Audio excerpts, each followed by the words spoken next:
Anda, jumpa kembali pada video pembelajaran kali ini. Kita akan membahas tentang konsep dasar kimia. Apa saja itu yang akan kita pelajari dalam kimia. Baiklah, langsung saja kita mulai. Kimia. Nah, mungkin kimia ini sudah tidak asing lagi di telinga Anda. Anda sudah mempelajarinya saat Anda sekolah dulu. Nah, apa saja yang kita pelajari dalam kimia tersebut? Nah, ilmu kimia itu dia terfokus mempelajari masalah materi. Nah, apa itu materi? Materi adalah segala sesuatu yang memiliki massa dan volume. Jadi, segala sesuatu yang memiliki massa dan volume tersebut merupakan sebuah materi. Apa saja contohnya? Nah, di sekeliling kita ini sudah ada semua bentuk contoh materi. HP yang kita pegang, itu materi. Laptop yang kita mainkan, itu juga materi. Buku, meja. Jadi semua yang ada di sekeliling kita ini merupakan sebuah materi. Nah, tiap materi itu dia tersusun atas partikel-partikel yang kecil. Antara partikel satu dengan partikel yang lain, dalam membentuk suatu materi, dia memiliki jarak atau kerapatan.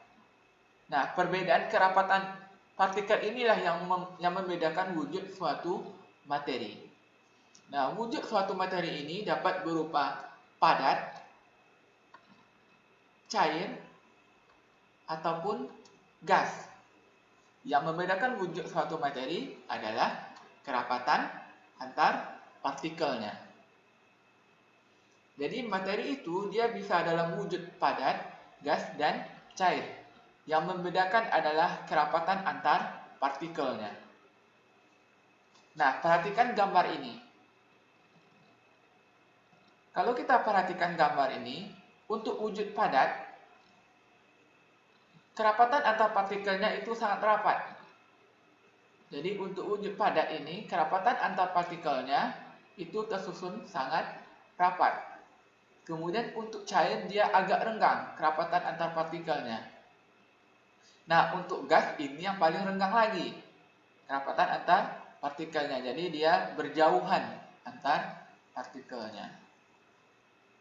Nah, untuk sifatnya, untuk yang wujud padat ini, dia volumenya tetap. Dan bentuknya tidak mengikuti wadahnya. Jadi kalau dia berbentuk kotak, kita masukkan ke dalam silinder, dia tetap akan berbentuk kotak. Nah, untuk yang cair, ini dia volumenya tetap sama seperti padat, tapi bentuknya akan mengikuti wadahnya. Jadi kalau kita ambil gelas, kemudian kita tuang air, dia akan membentuk seperti gelas itu. Nah, untuk gas, dia volumenya berubah dan bentuknya akan mengikuti wadahnya, sama seperti yang cair. Jadi tiap partikel dia memiliki perbedaan. Tiap-tiap partikel tersebut dia juga memiliki perbedaan. Misalnya, antara besi dan kayu. Yang membedakan antara besi dan kayu adalah materinya. Apa itu materinya antara besi dan kayu? Nah, besi ini dia dibentuk dari unsur besi atau unsurnya adalah Fe. Kemudian untuk kayu ini dia terbentuk dari unsur selulosa, gabungan dari karbon, hidrogen, dan oksigen. Ini oksigen ya. Kemudian antara besi dengan emas. Apa yang membedakannya? Yang berbeda adalah dari sifatnya. Kalau ini dari susunan materinya. Nah, antara besi dan emas yang membedakan adalah sifatnya. Apa itu sifatnya?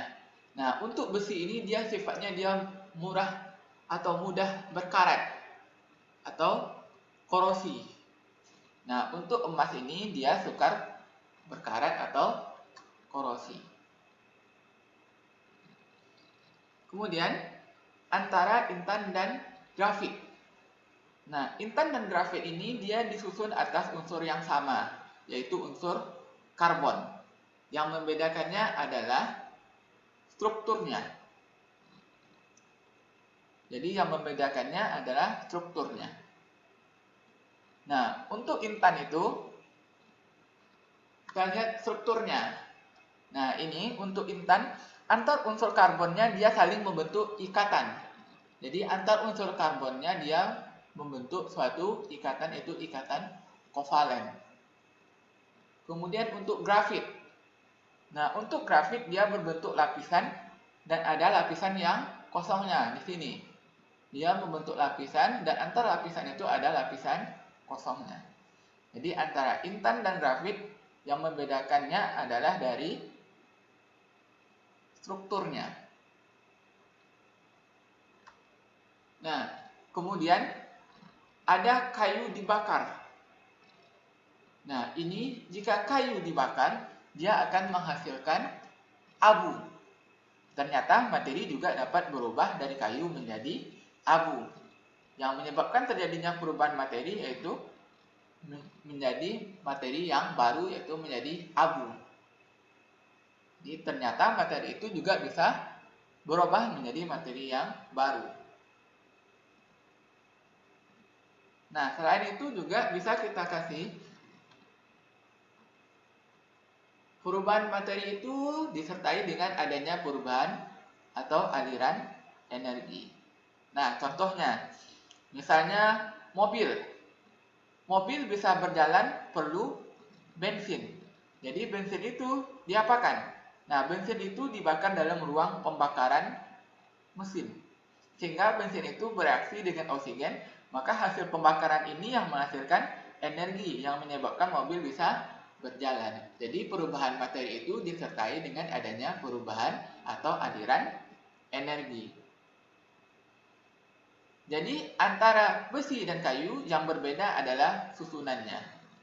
Kemudian antara besi dan emas yang membedakannya dari sifat materinya. Kemudian intan dan grafit itu yang membedakannya dari strukturnya. Bisa juga materi mengalami perubahan, jadi materi yang baru, seperti kayu yang dibakar menjadi abu tadi. Dan tiap perubahan materi itu disertai dengan perubahan energi. Nah, ini yang menjadi fokus dari ilmu kimia. Jadi dapat kita simpulkan bahwa ilmu kimia itu merupakan ilmu yang mempelajari tentang materi, meliputi struktur materi, susunan materi, sifat materi, perubahan materi, dan energi yang menyertai perubahan materi tersebut. Nah, mudah-mudahan video kali ini dapat bermanfaat.